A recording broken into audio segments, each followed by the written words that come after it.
Desde la ciudad autónoma de Buenos Aires, transmite MQR.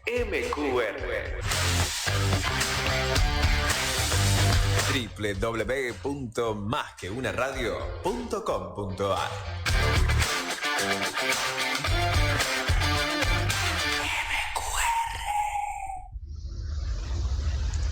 Vuelve a girar la cinta de Moebius, esa cinta del movimiento constante, algo así como el afán del hombre por construir su cultura, su identidad.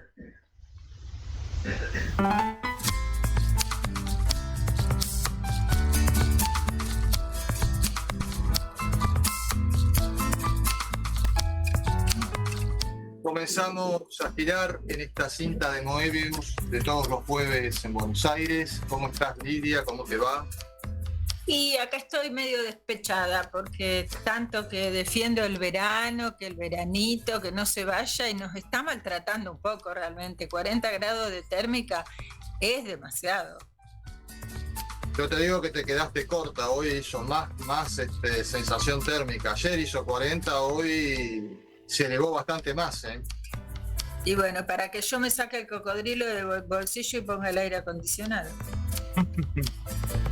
Muchísimo calor el día de hoy en Buenos Aires. Este calor húmedo que te deja todo pegajoso, la verdad que sí. Esperemos que en Mendoza esté más fresco. Ahora nos dirán, pronto nos van a decir, pronto nos van a contar. Tenemos una conexión directa con Mendoza, con nuestra invitada. Qué bueno. Primero la vamos, si te parece, primero la presentamos. La presento. Y después nos va a contar cómo estuvo hoy en Mendoza. Bueno, muy contentos hoy porque vamos a presentar a Sabrina Barrego, una poeta muy querida que nació en la provincia de Buenos Aires, igual que nosotros, pero ella nació bastante después, en el año 1987. Ahora, como yo te decía, está viviendo en Mendoza y editó varios libros como Trinchera, Las hojas del otoño, Máquinas de duelo, y bueno, y también el libro por el que la vamos a entrevistar, que es Paisajes con vacas. Forma parte de Poetas Argentinas 1981-2000, entre otras antologías. Además es editora y redactora de la revista La Intemperie. Sabrina Barrego se considera una experimentadora sonora y grabó el disco Poemas de Amor junto al compositor Tulpa. Participó del Festival Poesía Ya, donde yo creo que la conocí, del Centro Cultural Kirchner en la categoría Poesía en Voz Alta, y también en el Festival Nosotras Movemos el Mundo en la cúpula del mencionado Centro Kirchner, como también del ciclo de lectura en la terraza del Centro por la Memoria Arondo Conti y de la muestra Arder en el Museo del Libro y de la Lengua, entre otros. Fue ganadora de una beca de formación del Fondo Nacional de las Artes por su propuesta La Cordillera. Actualmente facilita talleres de su espacio Botánicas Textuales, del que hemos tenido el gusto de participar. Ya nos contará. Es librera en Cardo Russo y editora en Orejana Ediciones. Como te decía, hoy vamos a hablar y a leer, etcétera, de su libro Paisajes con vacas, editado el año pasado por Mágicas Naranjas. Sobre este libro, Paisajes con vacas, dijo Natalia Litvinova: Sabrina no desoye los murmullos de sus antepasadas, las hace cantar y temblar, pero también se escucha a sí misma y conversa con lo que la rodea, las sabias lechuzas y la noche, así como su propia sombra que camina adelante. Bienvenida, Sabrina Barrego, a Moebius en la radio. Hola, ¿cómo están? Muy bien, Sabrina. Excelente. Estamos muy bien, muy contentos por recibirte en nuestro programa. Y bueno, había quedado una pregunta pendiente: ¿cómo estuvo el clima este verano mendocino? Bueno, el clima de Mendoza la verdad que nos está afectando en cuanto a la humedad, sobre todo. No estamos muy acostumbrados a que llueva. Hay bastantes tormentas y es una pena porque es justo la época de la cosecha y mucha cosecha se ha perdido. Así que bueno, estamos con un clima medio accidentado. Veremos cómo sigue. ¿Vos vivís en una ciudad de Mendoza o en el campo? Yo vivo actualmente en la ciudad de Mendoza, la capital, en la cuarta sección, pero me crié al sur, en General Alvear, que está a 400 kilómetros, está más cerca de La Pampa y de San Luis, es una zona más pampeana, si se quiere, y voy fluctuando entre la ciudad y el sur, porque tengo a mis padres todavía allá. Ajá. Claro. Ahí Mendoza capital tiene un clima más seco, un clima más desértico, ¿no es cierto? Más propio del cultivo de la vid, ese tipo de clima, ¿no es cierto? Sí, es un bioma que se le dice secano. El desierto, bueno, tiene sus connotaciones más políticas, la palabra desierto, y en el relato fundacional de Mendoza se ha fabricado el oasis productivo, venciendo un poco, ¿no?, a este desierto tan árido y donde el agua escasea y hay que cuidarla. Claro, claro. Y ahora, en estos días, es como que se ha transformado más en un clima En un húmedo, humedal. propio de la pampa húmeda. Estamos en un trópico en este momento, así que estamos colocados. Sí. El cambio climático. Decir Sí. que no existe el cambio climático, claro. ¿Qué sería si existiera? ¿Qué sería de nosotros? Bueno, Sabrina, te damos la bienvenida y como siempre para empezar el programa nos gusta escuchar poesía de la poeta invitada, así que te invitamos a leer. Bueno, les vuelvo a agradecer la invitación, estoy contenta de estar acá, aunque lejitos, pero acá. Quiero leer un poema que ahora no lo voy a encontrar, que hay algo que no hemos mencionado de lo climatológico, geográfico de Mendoza, que son los temblores. El origen de los temblores. Puedo presentir cuando va a temblar, como si la tierra entera se dispusiese a abrirse en un quejido, y luego todo se acomodara en su lugar, así como las fresias emergen de sus papas en pleno abril. El silencio precede al ladrido de los perros, los pájaros se fueron antes, los músculos se tensan y liberan, luego comienzan a sacudirse el agua que corre por las cunetas, regando la tierra inerte, las raíces dormidas en su casa porosa, los libros viejos de poemas, los anaqueles cargados de figuritas, cada elemento vivo o muerto que late en los espacios oscuros de mi cuerpo. Mi cuerpo no es una máquina de cálculo, sino un animal sensible, como la piel de los caballos que se estremece temblorosa con cada roce. Mi cuerpo guarda un registro epidérmico de cada pequeña intuición. Vos me amás porque no podés tenerme. Hoy va a llover porque me duelen los huesos. Hoy va a temblar, pero no temo, no desespero. Bueno, un poco quizás relacionado, bueno, el libro está relacionado un poco con la historia de ese yo poético. Y bueno, vivir en Mendoza, vivir en la zona de Cuyo, los temblores son algo habitual, ¿no es cierto? O por lo menos están presentes en la vida de la gente. Sí, es algo que sucede todo el tiempo, de manera imperceptible, bueno, y a veces son más fuertes.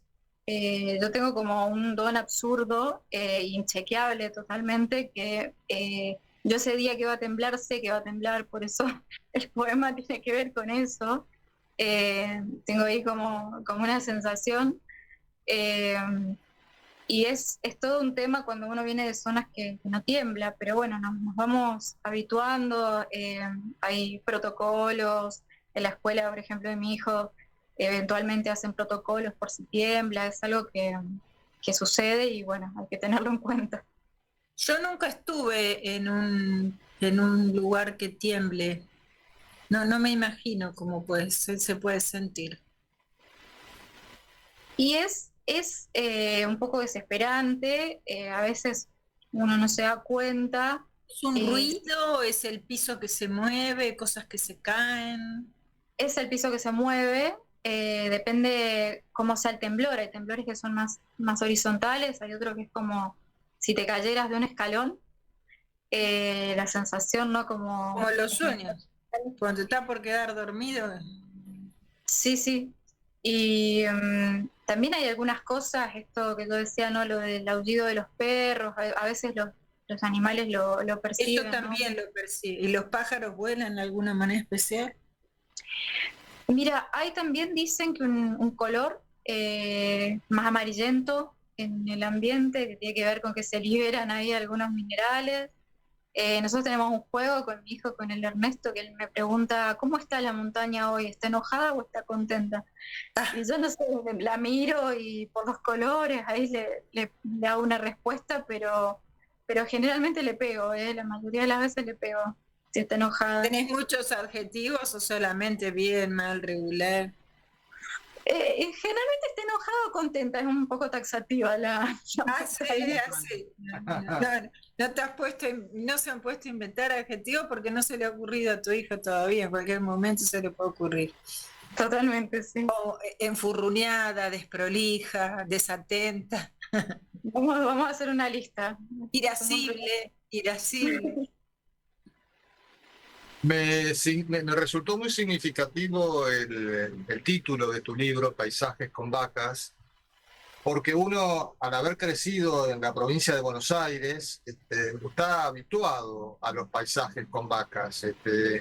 Salir a caminar por Tres Lomas, que es el pueblo del que viene, del que estuvo. Está habituado también a las vacas. A las vacas. No solo a los paisajes con vacas. Recuerdo una vez estar paseando en bicicleta con Lidia por su pueblo y vimos que una señora paseaba un perro, pero era muy grande el animal. Y no era un perro. Vaca, así como paseamos acá en Buenos Aires a un perro. No, era una vaca. Era una vaca, la señora paseaba una vaca. Paseaba la vaca. Era muy significativo, así que paisajes con vacas, también en San Pedro, que es donde yo crecí. Uno sale un poco en la propia ciudad suele haber. No, ahí sacan a pasear a los duraznos, Sabrina, a los duraznos y las naranjas. Pero bueno, nos llamó mucho la atención y bueno, leí también tu prólogo y me gustaría que nos contases esto que contás en el prólogo de los paisajes con vacas. Bueno, el título Paisajes con vacas es un verso del poeta Eduardo Chirinos, que lo conocí por Natalia Lipinova, poeta peruano, y me fascinó esa construcción porque, bueno, yo nací en Luján, provincia de Buenos Aires, vivía en General Rodríguez, vivía en General Las Heras, en un pueblo muy chiquito que se llama Villar, y también teníamos las vacas ahí a la vuelta de la casa, y cuando me mudo al sur de Mendoza, que es una zona ganadera, es de frutales, pero también ganadera, hay mucha cría de vacas, de caballos. Entonces la vaca es como un animal que ha estado a lo largo de mi vida en diferentes situaciones. Hay muchas anécdotas con vacas en mi familia. Hay una anécdota que es bastante literal, que está en uno de los poemas. Mi abuela Rosa decía que ella cuando se muriera iba a reencarnar en una vaca, que iba a pastar mirando el tren como pasaba. Y eso a mí me quedó como muy marcado. Mi abuela se murió cuando yo era adolescente y yo dejé de comer carne, coincidentemente, y porque también en la escuela yo tengo una formación agropecuaria y en la escuela empezamos a carnear y bueno, es todo un tema, ¿no? Enfrentarse al carneo de un animal, a la faena, y dejé de comer carne. Y así se acumulan las historias con vacas en mi vida, en mi familia. Nosotros viajábamos mucho por tierra con mis padres, y yo miraba esas vacas que uno ve por el campo, o pasaba el camión que llevaba las vacas y uno siente el olor, ¿no? O tenés una vaca de repente en un camión al lado del auto. Y en la literatura hay muchas metáforas con vacas que a mí me resultan atrapantes, ¿no? Está el libro que cito en el prólogo, Contra toda esperanza, de Nadezhda Mandelstam, la compañera del poeta Joseph Mandelstam, que murió en un gulag, y antes de que se lo lleven, ella decía, hay que comprar una vaca, ¿no? Como que la vaca te daba una independencia, te daba la leche, te conectaba con un mundo que quedaba por fuera del dominio del estalinismo, ¿no? Con un mundo más antiguo.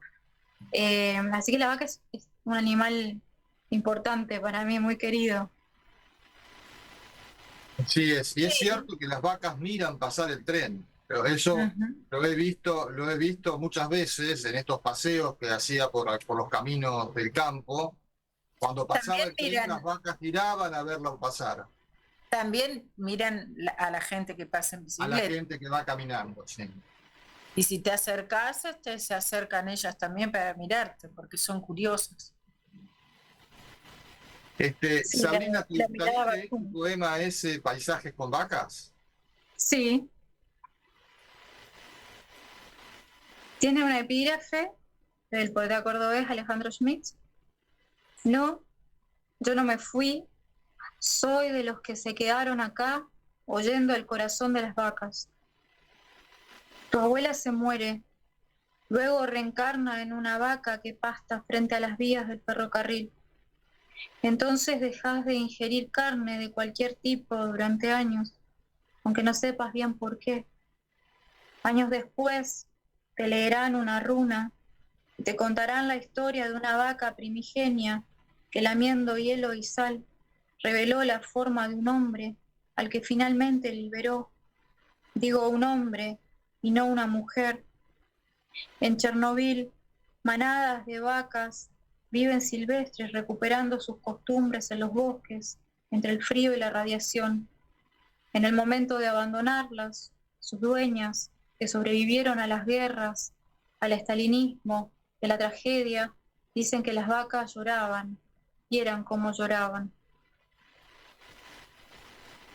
Muchísimas gracias, Sabrina. Bueno, el libro es un libro que indaga en la memoria, ¿no? Una memoria que está encarnada en este yo poético que está escribiendo el libro. Una memoria de migrantes, ¿no? Es como, y ahí me acuerdo de otra de las citas del libro que es Paul Celan, ¿no es cierto? Amapolas y memoria. Bueno, quería que empezáramos, que charláramos un poquito sobre eso, que nos contaras un poquito sobre eso. Sí, bueno, justo la cita que decís, ¿no? De Celan, de Amapola y Memoria, yo escribí este libro, eh, si bien la ocupación, ¿no? En Palestina es algo que viene hace 70 y pico de años. Escribí este libro antes de que se reactivara otra vez, ¿no? Todo lo que pasó desde el 7 de octubre. Y la amapola se convirtió otra vez en un símbolo, ¿no? Que ya era un símbolo fuerte para Celan en relación al pueblo judío y a todo lo que vivió el pueblo judío en el genocidio. Y ahora otra vez, ¿no? La amapola para el pueblo palestino también es un símbolo, ¿no? De una conexión con sus muertos, eh, con sus mártires. Y la verdad es que siento como que el libro se va resignificando. Yo tengo una familia que viene, bueno, de migraciones de Ucrania, de Rusia, sefardíes por parte de papá. Eh, y en esas sucesivas migraciones, ¿no? Han habido hombres y mujeres con sus historias, con sus relatos, que son los relatos que para mí son fundacionales, ¿no? De mi propia historia y de mi relación con el lenguaje y con la literatura, porque son las primeras historias que conozco por la boca de mi madre, de mi abuela, y que me sembraron ahí, ¿no? Como la inquietud de escribirlas, de indagar, de recrearlas, de imaginarlas, de rellenar los huecos, los silencios. Eh, y es paradójico porque a la vez que más voy averiguando, siento que menos voy sabiendo, ¿no? A medida que fui escribiendo el libro, hay cosas que yo no sabía de mi familia y que ya las escribí, ya el libro fue editado y ahora sé que quizás son de otra manera o completo, y digo, bueno, voy a estar escribiendo este libro toda mi vida, pero creo que eso es un motor también para mí, es esta búsqueda, este movimiento de migraciones sucesivas, que yo también me mudé muchas veces, me van empujando, ¿no?, a escribir. Claro. Me interesó mucho un poema en específico, el poema Elizabeth Taylor, ¿no es cierto? Que habla de tu bisabuela, sería, ¿no es cierto? Sí, sí, Elizabeth. Bueno, por ejemplo, yo ahora sé que el apellido, como mi bisabuela no sabía escribir, eh, yo ahora a través de estas páginas en las que te contactás, ¿no? Pues la familia de mamá son alemanes del Volga, ¿no? Son una colonia específica de alemanes que llevaron a Rusia y a Ucrania y a Kazajstán, y que después, bueno, durante la ocupación los mandaron una parte a Siberia, otra parte se escapó para el Cáucaso y otra parte vino para acá, para La Pampa, para Misiones. Y bueno, mi bisabuela llegó así, y ella era Delhoff de apellido. Ahora en una página de, de alemanes del Volga, averigué que el apellido era Delhoff, y para nosotros siempre fue Taylor, porque bueno, ella lo nombraba así. Y a mí mi mamá me puso Elizabeth de segundo nombre, que en hebreo ¿Podrías significa... deletrearlo al apellido verdadero? Delhoff es ¿Eh? D-E-I-L-H-O-F-F,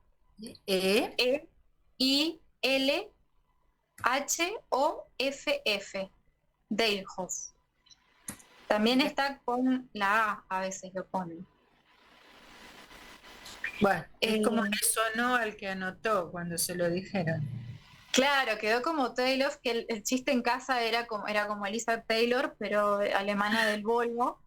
Y mi mamá a mí me puso Elizabeth, que en hebreo significa promesa de Dios, y yo hace poco pensaba que significaba Dios ayuda, y en el proceso de edición con Gustavo Gottfried, él, que es estudioso, ¿no?, del hebreo, me dice, no, mirá, significa promesa de Dios.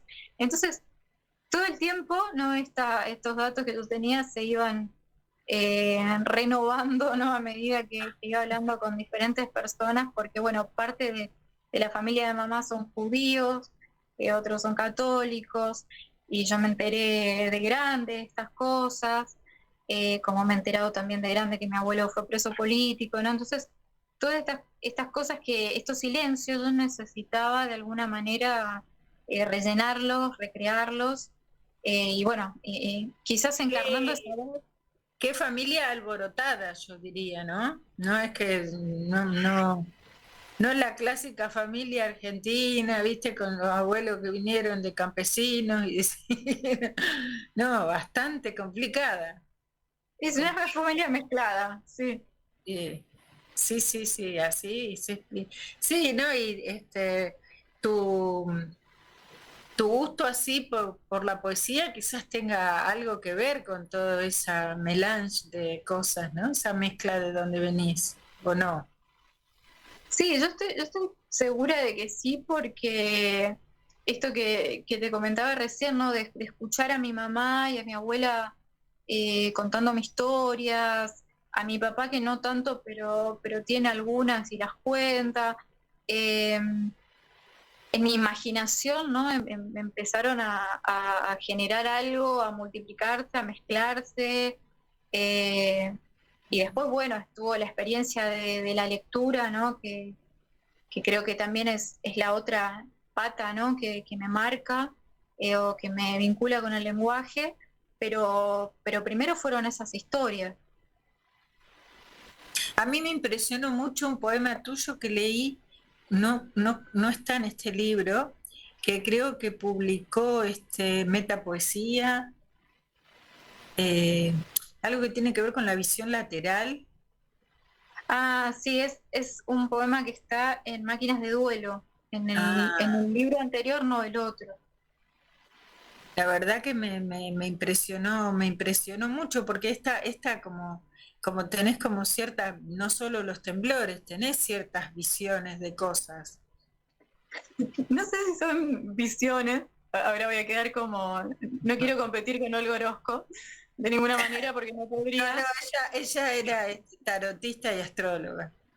Claro, pero sí, hay algo que mi mamá contaba también, una anécdota, que cuando se murió mi abuelo, ella dice que ella lo veía sentado en la galería tomando mates hasta que un día se fue. Y a mí me quedó como grabado eso, y a mí me pasa esto, ¿no? De esta visión lateral por ahí, de ver cosas. Quizás es el astigmatismo y nosotras estamos haciendo una historia alrededor de esto, pero me pasa seguido, y bueno, cuando me pongo a indagar, me aparecía esto del síndrome de Charles-Bonnet, que es el título del poema, un poco en chiste, ¿no? Con esto de los diagnósticos que a veces son como tan fáciles, ¿no? De darles a la gente, pero hablaba de esto, ¿no? De la visión lateral, así que digo, bueno, voy a capitalizar esto en un poema, y de ahí viene ese poema. Claro. Sabrina, te pido pues, si podés leer el poema a Elizabeth Taylor, que me interesó tanto. Taylor. Sí. Y después vamos a la pausa. Después vamos a la pausa, pero primero escuchamos a Sabrina leyendo el poema.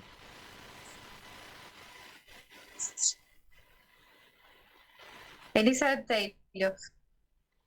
Me llamo Elizabeth Taylor.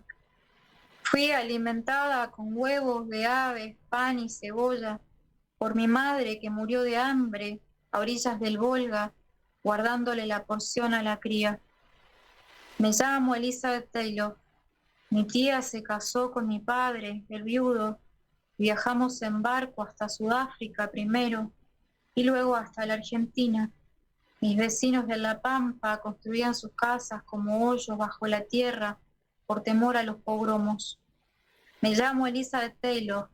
A los 13 me casaron con un hombre 15 años y medio metro mayor que yo. Al principio tuve que negarme para que vuelva a pedir mi mano. Luego hicieron un gran baile familiar y yo lloré en la habitación durante meses. Me llamo Elizabeth Taylor. Parí 11 hijos. Los primeros en una carreta, 2 murieron de pequeños. Su padre quiso venderlos en una ocasión y yo le eché con una escoba de mi casa a la mujer fina que vino a buscar para poder regresar. Me llamo Elizabeth Taylor. Yo les lavaba los pañales y las sábanas a las señoras del pueblo de Colonia Barón. Ellas no tenían mis manos toscas, como tampoco mi lengua, para contar sus historias, pero sí el dinero para comprar azúcar, para amasar las creplas y cubrirlas de nieve de manteca, sin siquiera imaginar cuánto cabe en mis palmas vacías. Me llamo Elizabeth Taylor. Levanté mi casa en cuclillas, sobando el piso con adobe, menta y bosta de caballo. Alimenté durante décadas niños, chanchos y gallinas. Fui nido, vientre fecundo, encendiendo velas todos los días como acto de fe, y con el puñado de hijos de la mano, a veces hasta en los hombros, caminé kilómetros y kilómetros a la iglesia más cercana para rezarle a un Dios hombre, distinto al de mis padres, por si acaso fuese cierto y desde su morada eterna alguien cuidara de las madres. Muchísimas gracias, Sabrina. Sabrina Barrego en Moebius en la radio. Y ahora vamos al intermedio, donde tenemos un poquito de jazz. ¿Y qué tenemos en el intermedio, en el espacio de Dafne? Sí, en el espacio federal de Dafne tenemos sigue la entrevista que hizo Dafne a Marta Ortiz, que es una poeta de Rosario. Muy bien. Vamos entonces así, luego seguimos charlando con Sabrina en esta cinta de Moebius de todos los jueves en Buenos Aires. Adelante, Carlos.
tenemos muchos otros, pero ya te digo, la pandemia fue un poquito, creo que nos afectó a todos y que todavía estamos con consecuencias de eso, ¿no?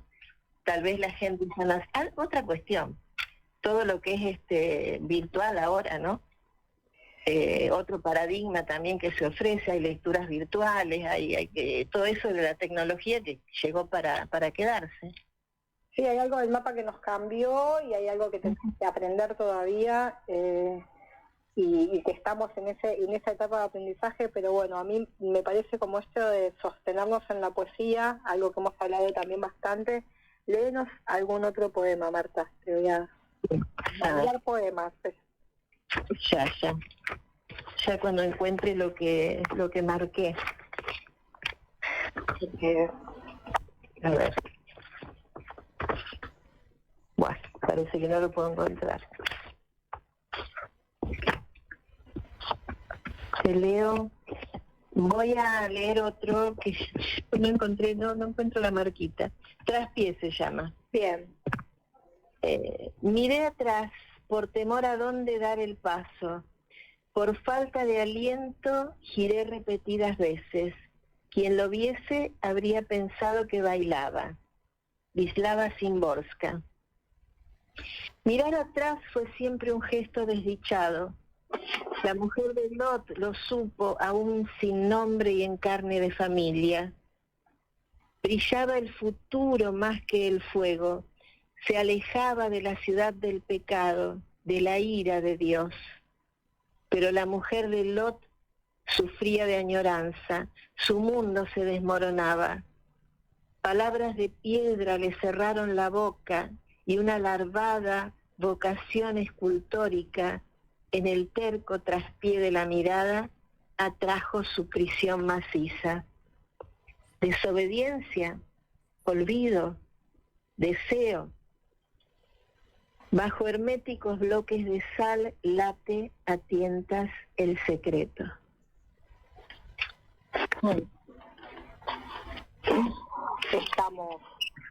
A mí me gusta mucho cómo escribí. Te voy a pedir otro poema porque me lleva y me parece que lo que convoca este programa, poder escuchar voces de poetas que admiramos, que respetamos y poder socializarlas. Gracias Daf, y además quería también saludar desde acá a Lidia y a Gerardo. El programa es muy hermoso y muchas veces he estado allí en un par de ocasiones y también escuchando a mucha gente. Bueno, el poema se llama Derrumbe y es inédito y está dedicado a una poeta colega de acá de Rosario, Ana Julia Sacone, porque incluye un verso de Ana Julia. Derrumbe. No fue casual. El paisaje excedía esa mañana su marco natural. Confusión de grises, el cuerpecito gris, las alas replegadas en el gris de la baldosa. Otra muerte solitaria, digo, muerdo mis palabras, nadie que sostenga la mirada, la mano que resbala. Otro modo de olvidar, aquel verso pancarta que circula mi sangre como una oración. Nadie debe morir fuera de su casa. Nada fortuito. Hombres oscuros declaraban la enésima versión de una guerra entre iguales. Cientos de miles resistían embutidos en carpas bajo las estrellas. Otros, en la antípoda, alucinaban el vaivén del mar, su porfiado rastreo de un lugar en el mundo. No más que un signo, un hilo de baba incandescente, la torcasita abatida, no más que un derrumbe, el nuestro de cada día. Qué lindo escucharte, aparte la cadencia de cómo los decís. Estamos acá, seguimos con Marta Ortiz, como esto, yo te voy nombrando varias veces porque va a veces en 2 o 3 programas. Bueno, ajá. Marta Ortiz es una poeta rosarina, a la que a título personal voy a decir que admiro mucho, que respeto mucho y estoy muy feliz de que te hayas prendido a a este micro de poesía federal en Moebius, te voy a pedir que leas algún poema más y capaz te hago alguna preguntita y cerramos con un poema y... Sí. Bueno, ya leo, pero primero gracias por tus palabras, Dafne. Yo también admiro mucho lo que vos haces, tu trabajo y tu lectura, tu forma de leer, además. Bueno, rutinas, también inédito. Las rutinas están alteradas, las viejas rutinas que conocíamos. ¿Dónde las ofrendas diarias? Ternuras al alcance del ojo, la hoja seca temblando en la rama antes de soltarse y caer, el capullo recién estallado, su pátina húmeda cubriéndolo, ese brillo opaco a la luz del día. ¿Qué del sabor del pan? La luna espoleando mareas, la brasita luciérnaga ardiendo en la tarde. Hoy la costumbre es la muerte. O es pesadilla la morgue portátil a mano de los hospitales, la mujer destrozada a golpes en la bolsa de residuos, tamaño consorcio, el muerto de balacera en esa calle sicaria, turbulenta. Tremendo.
Y seguir girando en esta cinta de Moebius todos los jueves en Buenos Aires y en el intermedio Lidia le planteó un tema que me gustaría que repitiese ahora en el aire para preguntarle a Sardín. Sí, además de haber elogiado Sabina, sus editores, ¿sí? Porque todos han sido muy cuidadosos con la edición de sus libros, también yo le decía que me había llamado la atención que en el libro fueran tan protagónicas, además de las vacas, las gallinas, que no son los animales típicos de los poemas. Y bueno, hay muchos, pero paisajes con gallinas no sonaba tan bien. Claro, era medio raro, paisaje con gallinas, gallinero. Claro, ya no suena muy serio, no tenía tanto gancho, pero están muy presentes las gallinas.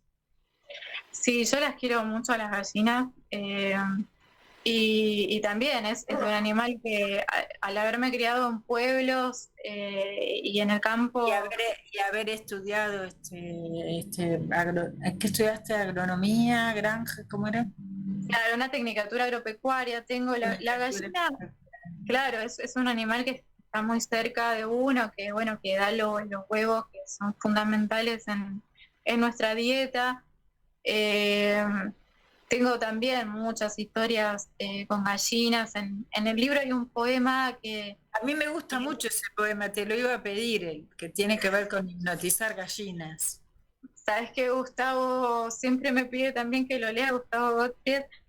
Quiero contar que el libro tiene unas ilustraciones hermosas de María Valeria Chiniz. Ay, hermosas. Sí, hermosas. eso te iba a preguntar después, te iba a preguntar yo justo sobre las ilustraciones, son preciosas en ese tono azul, transparente en partes. Sí, no quería dejarlo pasar porque la verdad es que para mí siento que el libro es un poco de las dos en ese sentido, y que ha hecho un trabajo, una lectura de los poemas, de la historia de los poemas. Han hecho un trabajo de inteligencia ahí con Hilda me han buscado fotos en mis redes y me sorprendí con fotos de la finca de mis padres, de la bodega abandonada que está a la vuelta, y bueno, de gallinas en el libro. Y la historia de las gallinas hipnotizadas es algo que de verdad hace mi mamá. Venimos con habilidades totalmente absurdas y raras en mi familia, como verán, y mi mamá hipnotiza gallinas. Y ese poema es un poema que con una consigna, yo en la pandemia estuve haciendo taller con Natalia Litvinova, y ella me propone escribir un poema que se llamara Secretos de Familia. Como mi familia viene complicada con los secretos, ¿no? Como les decía, esto de, bueno, nos enteramos de grande que somos judíos, nos enteramos de grande que mi abuelo estuvo preso en la dictadura, hay muchos silencios y secretos en mi familia. Digo, no puedo hacer siempre poemas tan pesados, y digo, bueno, voy a contar otro secreto de familia, y de ahí viene este poema que si quieren lo leo. Secretos de familia. 2 gracias tenemos en mi familia. Una es la habilidad de dormir gallinas en los brazos. Este es el secreto de mi madre. Primero se sostiene al ave con las 2 manos, despacio, como queriendo rezar. Su cabeza se irá retrayendo y una debe cubrirla con su propia ala. Luego se inician los movimientos circulares en el aire que acunarán al cuerpo mientras se queda rendido en suspensión. Las patas se irán subiendo hasta la panza. Entonces se recomienda pronunciar ciertas palabras hacia adentro. Pueden ser los nombres de algún ángel o difunto, o simplemente un secreto bien guardado por largas generaciones. Las plumas levitan como un capullo de algodón segundos antes de desprenderse de su tallo, cada vez más livianas, más livianas. 2 gracias tenemos en mi familia. Una es hipnotizar gallinas, la otra es escribir. Muchas gracias, Sabrina. Y ya nos queda poquito tiempo en el programa y no me gustaría dejar pasar la oportunidad para que nos hablases un poco de los talleres que haces, de estas actividades tan interesantes que también participamos con Lidia. Contanos un poquito cómo... Botánicas textuales, ¿no? Botánicas textuales, sí. Sí, es un espacio, bueno, desde donde se proponen diferentes talleres, desde la virtualidad y lo presencial. En este último tiempo, bueno, esto de las botánicas, ¿no? Tiene que ver mucho, bueno, con mi origen, con el interés con las plantas, con los animales también. Y en el último tiempo estamos relacionando mucho la poesía con la ecología.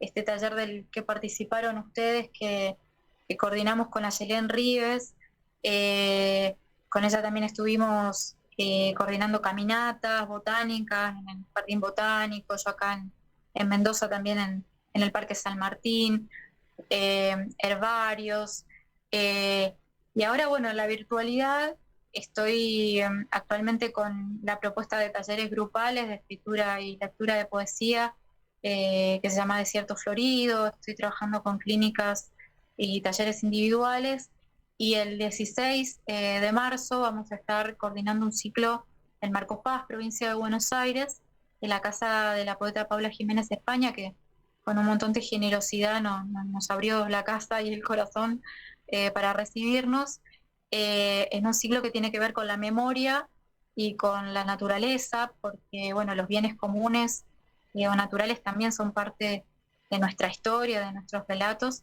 así que vamos a estar leyendo poemas que tienen que ver con la memoria y con los árboles ahí en un patio. Así que, bueno, eso, en el Instagram sale como Botánicas Textuales, si lo quieren buscar, y ahí voy proponiendo diferentes actividades a las que se pueden sumar. Bien, y otra cosa que te quería preguntar es por la revista La Intemperie. Sí, bueno, la revista La Intemperie en este momento está un poco quieta porque somos mi compañero Pablo Grasso y yo. Es un proyecto muy tracción a sangre, ¿no? Muy autogestivo, que venimos sosteniendo desde 2019, una revista de crítica en la provincia de Mendoza, orientada no solamente a la literatura, sino a otras disciplinas. Bueno, a nosotros nos interesa mucho la experimentación sonora, el ruidismo, y con la revista no solamente tenemos producción de textos críticos, ¿no?, con diferentes colaboradores que se van sumando a la propuesta, sino que también venimos organizando un festival, que es el Festival a la Intemperie, que ya fue por su cuarta edición, en el que nos proyectamos de alguna manera desde Cuyo, desde un territorio que es para muchos gobiernos territorio sacrificable, ¿no?, para la megaminería. Entonces, todo lo que hacemos, ¿no?, se vincula con la situación de la provincia en ese sentido, con una decisión política de estar en el camino de la autogestión, de estar en las bibliotecas populares, en las radios comunitarias, en la vía pública, ¿no? Porque en Mendoza tenemos un protocolo que penaliza el arte en la calle. Entonces nosotros tratamos, bueno, de estar en todos estos lugares, ¿no? Y que la poesía y diferentes manifestaciones artísticas lleguen a más personas. Qué interesante. ¿Hay alguna manera de que los oyentes puedan acceder a alguna de estas revistas, de Revista La Intemperie? La Intemperie es una revista en formato digital, es un WordPress, es La Intemperie WordPress, y tiene un Instagram que es La Intemperie Mendoza, y ahí vamos subiendo diferentes tipos de materiales. También tenemos un canal de YouTube que es La Intemperie Mendoza, donde están las cartografías a la intemperie, que son, no me acuerdo la verdad, 40 y pico de programas sonoros y algunos también visuales, donde vamos presentando una cartografía federal de poetas y de proyectos sonoros. Ese programa salía por una radio comunitaria acá en Mendoza, que está en el barrio La Gloria, que es un barrio del Pedemonte. Y bueno, ¿Cómo lo encontramos en YouTube? La Intemperie Mendoza es un canal de YouTube. Porque tiene mucha información sobre poesía de distintos lugares de la Argentina. Sí, la verdad es que nosotros estamos sorprendidos cuando vemos la cantidad de programas, la cantidad de tiempo que lo hicimos. Pensamos que estábamos locos en esa época, pero vamos a retomarlo. Y muy agradecidos porque cantidad de poetas de todo el país nos han prestado sus voces, porque lo que hacíamos era pedirle a un poeta que lea a otro, y eso lo editábamos con proyectos sonoros de diferentes provincias, proyectos autogestivos. Así que la verdad es que es un trabajo que a nosotros nos pone muy contentos de haberlo hecho, y bueno, de proyectar, seguirlo haciendo. Pasa que bueno, las condiciones materiales son cada vez más hostiles y hay que reacomodarse, pero bueno, uno ya tomó la decisión de estar en este recorrido. Bien, ya nos quedan poquitos minutos. Paisajes con vacas, los oyentes lo pueden conseguir a través de la editorial, está en las librerías. Contanos un poquito de eso. Sí, el libro lo distribuye la COP, está en diferentes librerías, creo que en todos lados.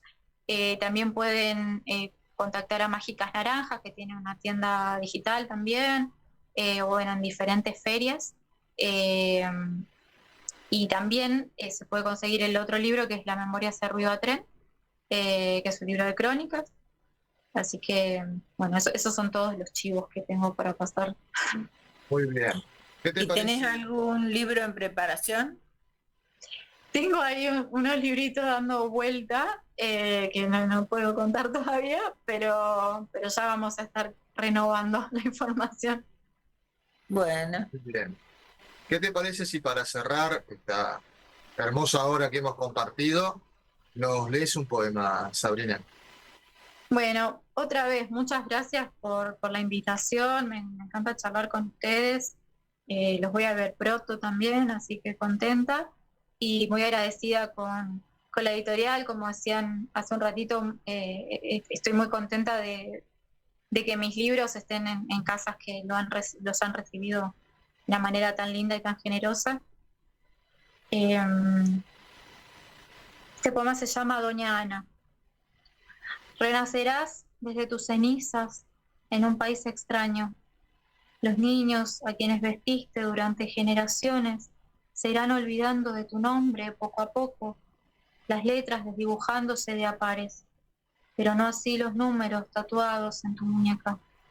No sé por qué insisto con este juego cada vez más brutal de recordar los detalles de esos días que aparecen como cuerpos porosos y mi madre rellena contenta ahora que le pregunto. Nuestra memoria compartida se parece a las hojas del otoño que se desprenden mostrando su lado oculto. Quiero escribir un poema que hable de vos a los 14 años en un campo, cosiendo para los nazis, salvando tu vida entre los tanques apenas con una aguja. Quiero escribir un poema que hable de tu escape, casándote con un viejo por encargue a una empresa de putas que traía chicas rubias a Sudamérica. Cuando la guerra terminó estabas viva, pero sola, como quien ha estado en el infierno ida y vuelta muchas veces.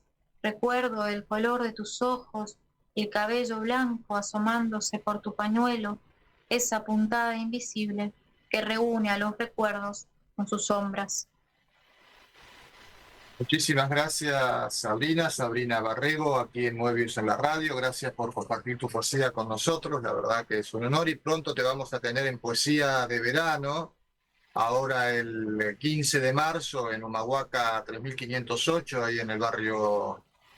Bueno, ahí tenemos una discusión en el Abasto para mí, en Almagro para Lidia, pero bueno, ahí estamos en la calle Humahuaca, a una cuadrita de Corrientes. Te vamos a tener leyendo también en Poesía de Verano.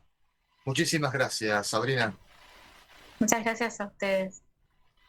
Bien, y también por supuesto gracias a Lidia, que siempre está produciendo el programa, y a Carlos, que está siempre en los controles, llevando el programa a todos los oyentes. Muchísimas gracias, y esta cinta de Moebius sigue girando en Buenos Aires hasta el próximo jueves. Chao.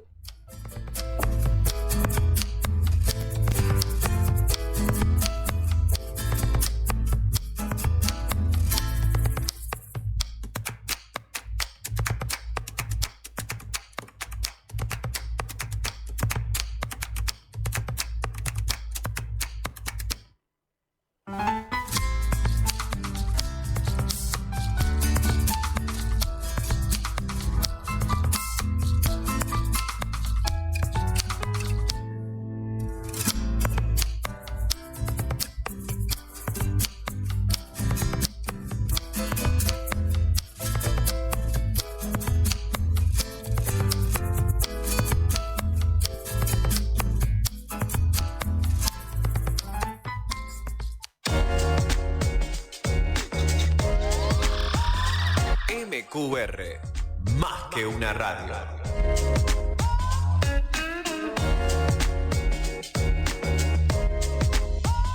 Desde el amanecer hasta el anochecer, cada programa que suena en el aire está hecho con mucho amor. MQR porque somos MQR, más que una radio. Vení a Multicarnes Albino. Mejores cortes, mejores precios. Asado, milanesa, bife de chorizo y más.